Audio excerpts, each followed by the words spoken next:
Hello friends, welcome to online study point. दोस्तों, general science का आज पार्ट 12 है, जिसमें हम डिस्कस करेंगे टॉप 25 एमसीक्यूज जो आपके आने वाले सभी एग्जाम के लिए बहुत ही महत्वपूर्ण होंगे।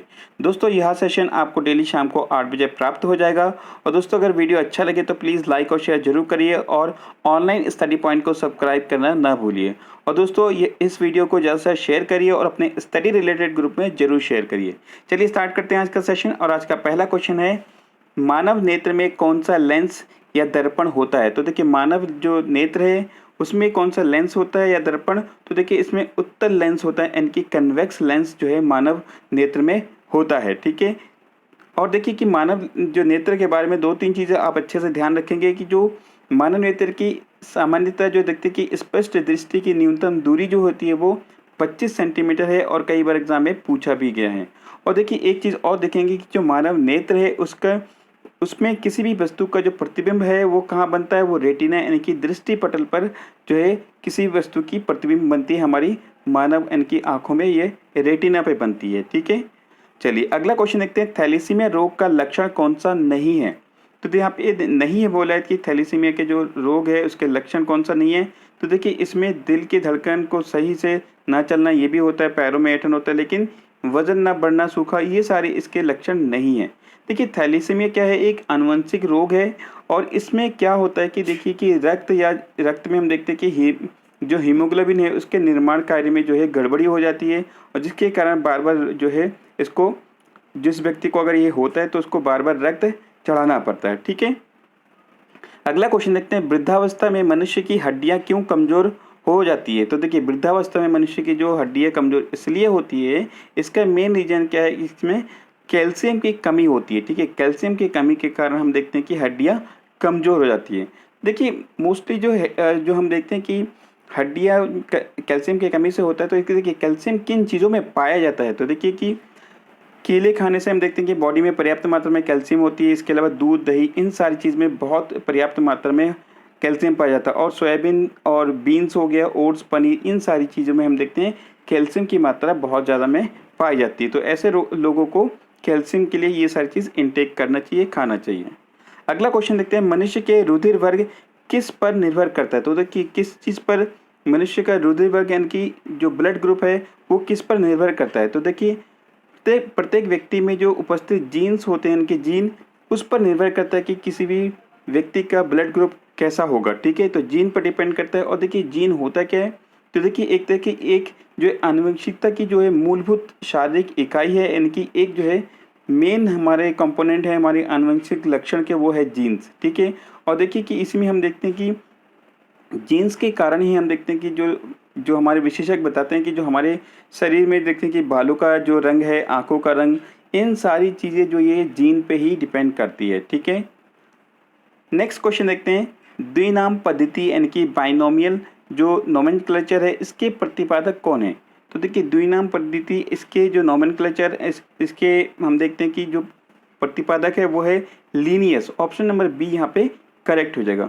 और देखिए, द्विनाम पद्धति होता क्या है। तो देखिए, जो भी जंतु या वनस्पति है उसके जो एक नामकरण की एक पद्धति है, और द्विनाम है, इसका क्या अर्थ है। देखिए, इसमें क्या होता है कि एक जो है उसके जो नाम के दो अंग होते हैं, दो पार्ट होते हैं। ठीक है। एक तो जो है उसके वंश को दर्शाता है, दूसरा उसके जाति यानी कि स्पीसीज को जो है उसमें नाम में होता है। इसीलिए ये दो पार्ट होते हैं, इसलिए द्विनाम पद्धति कहते हैं। जैसे आपने देखा होगा कि जो आम है, मैंगोफेरे इंडिका, जैसे यहाँ पे दिया हुआ है कि एग्जाम्पल दिया हुआ है एलियम सेपा, ये प्याज का जो है नाम है। ठीक है। और देखिए कि ये वनस्पतिक नाम है, इसमें एलियम इसका वंश है और सेपा इसकी जाति को सूचित करता है। ठीक है। तो इसलिए इसको द्विनाम पद्धति कहते हैं, दो भाग होते हैं।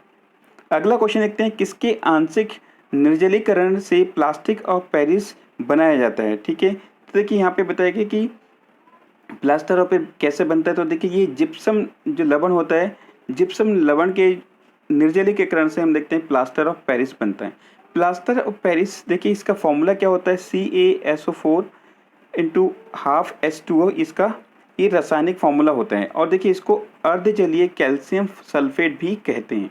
और इसका उपयोग कहाँ कहाँ होता है। तो देखिए, मूर्ति, खिलौने, इन सारी चीज़ को बनाने में इसका उपयोग किया जाता है।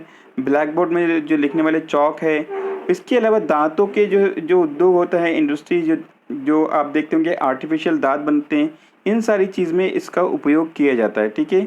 और जो दीवारों छतों पे जो हम देखते हैं कि अलग अलग जो है जो चित्र बनाए जाते हैं, इसमें जिप्सम एंड ये प्लास्टर ऑफ पेरिस का प्रयोग किया जाता है। अगला क्वेश्चन देखते हैं, लोहे पर जंग लगना किसका उदाहरण है। तो देखिए लोहे पर जो जंग लगना है एक तरह से ऑक्सीडेशन यानी कि ऑक्सीकरण का एक एग्जाम्पल है लोहे पर जंग लगना।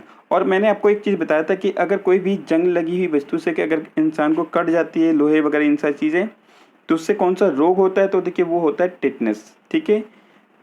क्योंकि उसमें देखिए कि मिट्टी जो ये जंग लगी हुई चीज़ें में जो जीवाणु होते हैं उसके कारण जो है ये टिटनेस रोग होते हैं, ठीक है। और टिटनेस रोग से जो है तंत्रिका तंत्र प्रभावित होते हैं।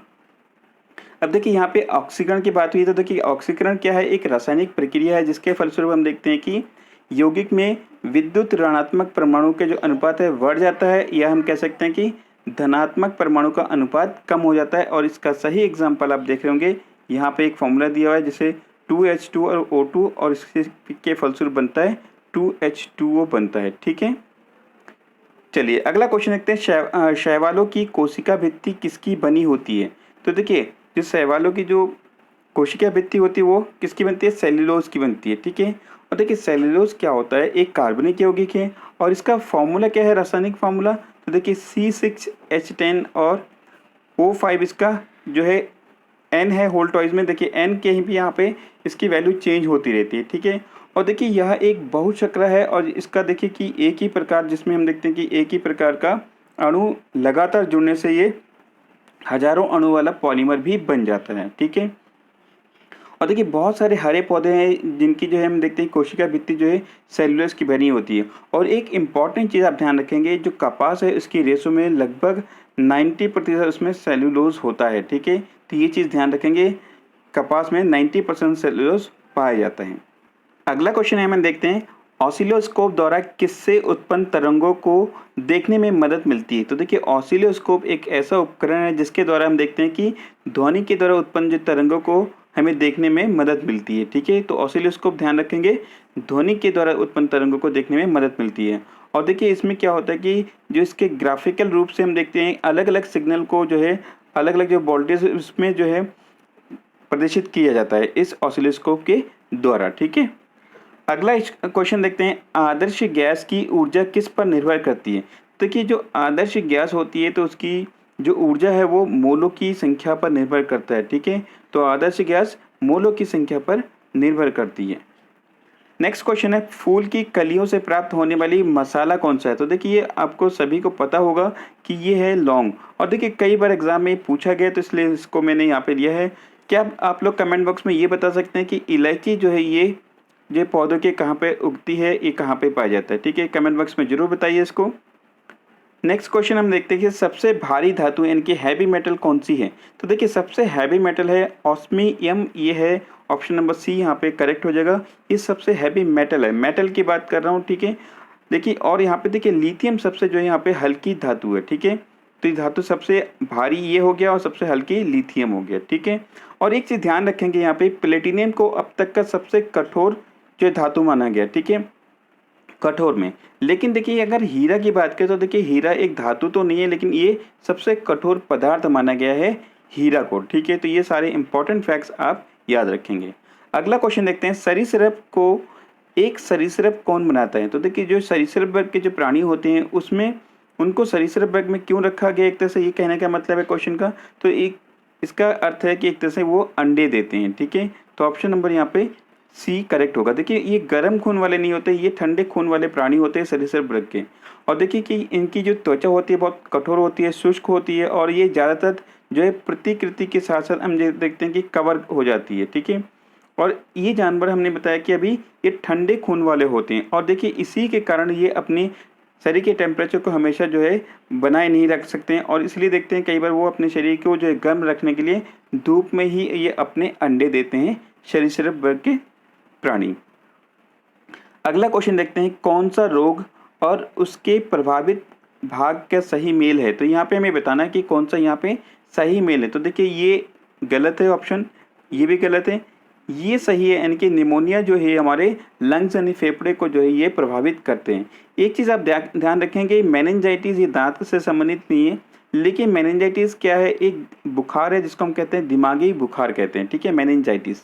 तो कई बार ये पूछा जाता है कि दिमागी बुखार किसको कहते हैं, तो ये मेनिंजाइटिस को कहते हैं। ठीक है, नेक्स्ट क्वेश्चन देखते हैं, निम्न में से किसे कोशिकाओं के सुसाइड बैग के रूप में जाना जाता है। तो देखिए कोशिकाओं के सुसाइड बैग के रूप में लाइसोसोम के रूप में जाना जाता है, कोशिकाओं के सुसाइड बैग।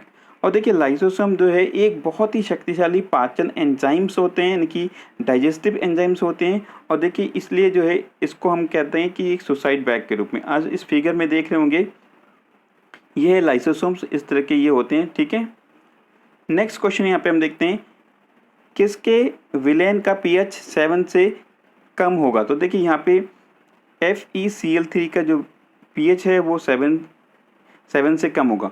मैंने पीएच के बारे में बहुत सारी चीज़ें आपको बताया कि पीएच का फुल फॉर्म क्या होता है, पावर ऑफ हाइड्रोजन या पोटेंशियल ऑफ हाइड्रोजन। और देखिए इसकी जो वैल्यू होती है हम देखते हैं कि 0 से स्टार्ट होता है और ये 14 तक जाता है। ठीक है, तो यहाँ पे हम देखते हैं कि जो ये एसिडिक होता है यहाँ तक, और इसके बाद ये एल्कलिनिटी होता है, मतलब यहाँ पे ये इसको उदासीन होता है। अगर किसी चीज़ की वैल्यू अगर 7 होती है पीएच वैल्यू, तो वो उदासीन कहलाता है, और उससे कम होगा तो वो हम कह सकते हैं कि ये इसकी एसिडिक है ज़्यादा, और यहाँ पे ऊपर जाएगा तो 7 से, तो ये एल्कलिनिटी कहलाते हैं। यानी कि पीएच वैल्यू किसी विलयन या किसी चीज़ की एल्कलिनिटी या सैलिनिटी का एक माप है। अगला क्वेश्चन देखते हैं, रतौंधी, सूखापन, पपड़ीदार त्वचा और बालों की जो झड़ना है ये किसकी कमी के कारण होता है। तो देखिए ये सारे विटामिन ए की कमी के कारण होता है। ठीक है, ऑप्शन नंबर यहाँ पे बी करेक्ट हो जाएगा। और के बारे में मैंने बताया है, इसमें इसकी कमी से जो है क्लॉटिंग होना रुक जाता है। ठीक है, और देखिए विटामिन ए के जो सोर्सेज हैं वो कौन से हैं, चुकंदर, गाजर, पनीर, टमाटर, हरी सब्जियाँ और पीले रंग के फल, ये इन सारी चीज़ में हम विटामिन की मात्रा भरपूर में होती है। ठीक है, नेक्स्ट क्वेश्चन देखते हैं, मानव शरीर में सबसे बड़ी ग्रंथि कौन सी है। तो देखिए मानव शरीर का सबसे जो बड़ी ग्रंथि है तो देखिए ये है लीवर। ठीक है, कई बार एग्जाम में पूछा गया है। और एक चीज़ देखेंगे, सबसे बड़ी तो है लीवर, लेकिन सबसे छोटी कौन सी होगी।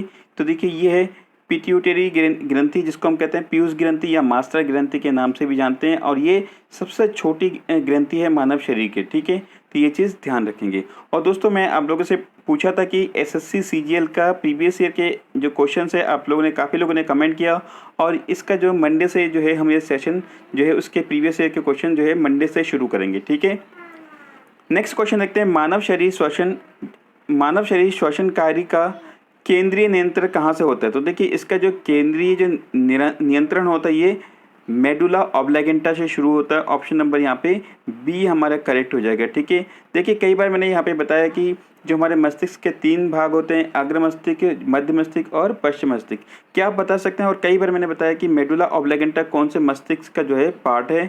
ठीक है, कमेंट बॉक्स में ज़रूर बताइए। नेक्स्ट क्वेश्चन देखते हैं, श्वसन प्रणाली में हम देखते हैं कि श्वसन नली फेफड़े और डैश से बनी होती। तो हमारी जो पूरी श्वसन प्रणाली है ये श्वसन नली और फेफड़े इसके अलावा किससे मिलकर बनी होती है। तो इसका राइट आंसर है डायाफ्राम। ठीक है, तो डायाफ्राम और इन सारी चीज़ से मिलकर हमारी श्वसन प्रणाली पूरी कंप्लीट होती है। ठीक है, और देखिए डायाफ्राम होता क्या है। तो देखिए डायाफ्राम मांसपेशी की एक पतली झिल्ली है जो हमारे श्वसन तंत्र के जो अंग है और पाचन तंत्र के अंग है इनको जो है अलग करती है डायाफ्राम। ठीक है, आप फिगर में देख रहे होंगे ये है डायाफ्राम। ठीक है, चलिए नेक्स्ट क्वेश्चन देखते हैं। यहाँ पे शून्य समूह में रखे गए तत्व किन नाम से जाने जाते हैं। तो देखिए शून्य समूह में हम जैसे किसको कहते हैं। तो देखिए निष्क्रिय तत्व जो होते हैं उसको हम जो है शून्य समूह में रखते हैं, और उसको हम शून्य समूह के जितने भी हमारे तत्व हैं उसको हम निष्क्रिय तत्व कहते हैं। देखिए हैलोजन तत्व क्या होता है, जो ऐसे जो आवर्त सारणी में जो वर्ग 17 में चीज़ रखे गए हैं उसको हम जो है हैलोजन तत्व कहते हैं। और इसमें देखिए कुल मिलाकर 5 तत्व रखे गए, क्लोरीन हो गया, फ्लोरीन, ब्रोमीन और यहाँ पे आयोडीन और एस्टीन, ये सारी चीज़ें हैलोजन तत्व के कहलाते हैं। ठीक है, अगला क्वेश्चन देखते हैं, वह कौन सा अंग है जो पूरे मानव शरीर में रक्त पंप करता है। तो आप सभी को पता होगा जो पंप करने का जो काम होता है हमारे हार्ट का होता है। ठीक है, और देखिए हार्ट के बारे में आप कई चीज़ें जानते हो कि हमारा जो हृदय है वो 70 से जो है 80 के बीच में धड़कता है। मोस्टली ये 72 टाइम्स वो होता है, धड़कता है। और देखिए हमारे हार्ट का जो वजन है ये 300 ग्राम होता है, ये चीज़ ध्यान रखेंगे। ठीक है, और देखिए कि इसमें हृदय एक ऐसा हमारे शरीर के पार्ट है जो कभी भी रेस्ट नहीं करता है, वो कंटिन्यू चलता रहता है। ठीक है, नेक्स्ट क्वेश्चन देखते हैं, विल्स रोग से कौन सा अंग प्रभावित होता है। तो जो हमारे विल्स रोग है इससे हम देखते हैं कि हमारी जो है किडनी जो है ये प्रभावित होती है विल्स रोग से। और मैंने कुछ दिन पहले बताया था कि हमारे जो तंत्रिका तंत्र है वो यानी कि नर्व सिस्टम सॉरी, उसमें हम देखते हैं कि वो टिटनेस की वजह से हम देखते हैं कि वो प्रभावित होती है। ठीक है, यहाँ पे विल्स रोग से हमारी जो किडनी प्रभावित होती है। ठीक है, नेक्स्ट क्वेश्चन देखते हैं, गन्ने के पौधे के अग्रभाग को यदि हम काट कर हटा दिया जाए तो यह पौधा लंबाई में बढ़ता रहता है, ऐसा किस कारण से होता है? तो देखिए इसका मेन चीज़ें एक ऐसा ऊतक है जिसको हम कहते हैं अंतर्वेशी विभाज्योतक, यानी कि एक ऊतक का जो है ये प्रकार है जिसके कारण हम देखते हैं कि अगर उसको ऊपर भाग काट देते हैं फिर भी वो ग्रो करने लगता है और बढ़ने लगता है। ठीक है, और ये अंतर्वेशी विभाज्योतक ऊतक होता क्या, देखिए इसमें क्या होता है कि ये ऐसे ऊतक होते हैं जो हम देखते हैं कि समान इसका व्यास समान होता है और जिस आकार में हम देखते हैं कि जिनका आकार जो है आयताकार होता है और ये बहुभुजी होता है, यानी कि वो एक तरह से पॉलीगन के रूप में कार्य करता है। ठीक है, नेक्स्ट क्वेश्चन आज का लास्ट क्वेश्चन है, अल्फा किरणों के कितने चार्ज हैं? तो देखिए इसमें कितने जो है चार्ज हम देखते हैं, कितने चार्ज होते हैं इसमें। तो देखिए इसमें 2 यूनिट पॉजिटिव चार्ज इसमें पाया जाता है अल्फा किरणों में। ठीक है, और देखिए कि ये किरणें कौन से होते हैं, ये किरणें चुंबकीय क्षेत्र तथा विद्युत क्षेत्र के द्वारा जो है विक्षेपित हो जाती है और इन किरणों की भेदन क्षमता बहुत ही कम होती है और ये है अल्फा किरणें। ठीक है, तो दोस्तों ये था आज का हमारा सेशन। कैसा लगा ये वीडियो आप हमें कमेंट करके ज़रूर बताइए। और इससे पहले आज का क्वेश्चन आप लोग देख लीजिए कि कौन सी ग्रीन हाउस गैस नहीं है। इस क्वेश्चन का आंसर आपको कमेंट बॉक्स में जरूर बताना है। Thank you for watching this video. Have a wonderful day ahead.